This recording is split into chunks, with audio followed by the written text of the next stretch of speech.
This is a Toshiba Tecra laptop. It's from about 1996 and it is got a floppy drive and it's a Pentium 100 and something, and as you can see it is absolutely huge. This is probably a pretty terrible camera angle, but the screen's broken on this, so I'm just selling it for parts. It's got a 2 GB hard drive that actually works, boots into Windows 95 when you connect it to an external monitor. It's got a little mouse and buttons, but there are no USB ports on it, there's no flipping CD drive, so you've got to get everything onto it with a floppy disk. And I'll just show you how much this weighs. It weighs 3.759 kilograms. That's over 3 times heavier and about 4 times thicker than, you know, a modern laptop. I thought I'd show you this PC briefly. It's basically black and grey, but once you open it you've got beige components inside. So for a while, I guess, I mean this might have been rehoused, but for a while they were coming out with black cases and had doors to hide the colour of your components that didn't match.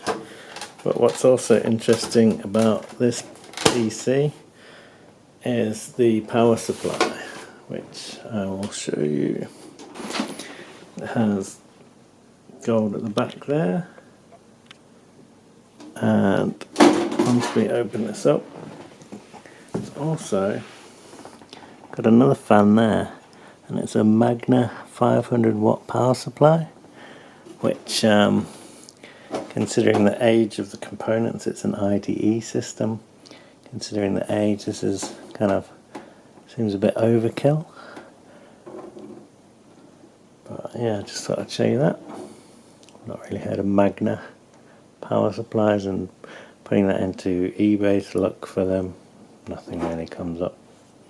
So they've gone for some quality components here. They're using these IDE cables, but they're wrapped in plastic and made thin, but somehow still massive. And the same for the floppy connector. What brand's that?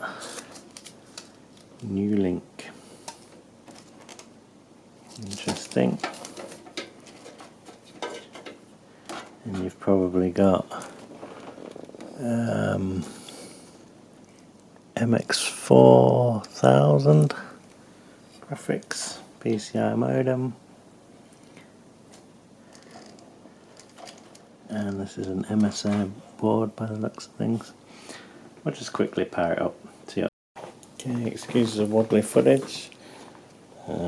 Trying to get a shot of the screen and the power supply as I switch it on.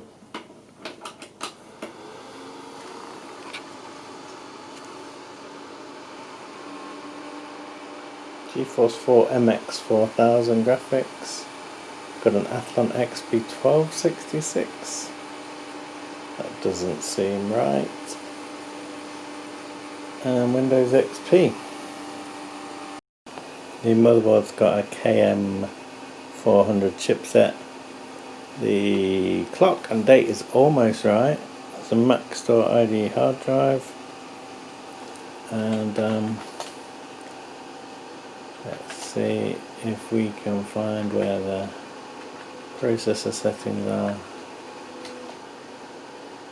Got system temperature, CPU temperature. The fan's got a little bit quieter.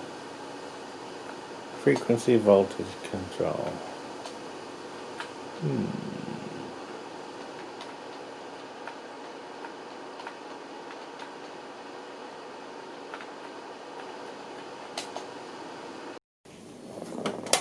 Let's see if we can free this processor from this heatsink.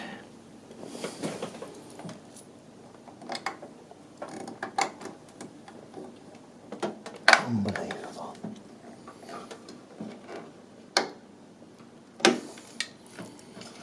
Oh, we did it. And we have got a copper heatsink, nice. We've got a AMD Sempron. It looks like we've got a Sempron 2300, if I'm reading that right. This is an MSI 7061 motherboard, and the jumper settings are here for setting whether you're running at 133 or 166 or 200 megahertz for the front side bus. This is a Sempron 2300, and we've now set this to 166, so we should now be at the right speed, 1587 megahertz, and we are.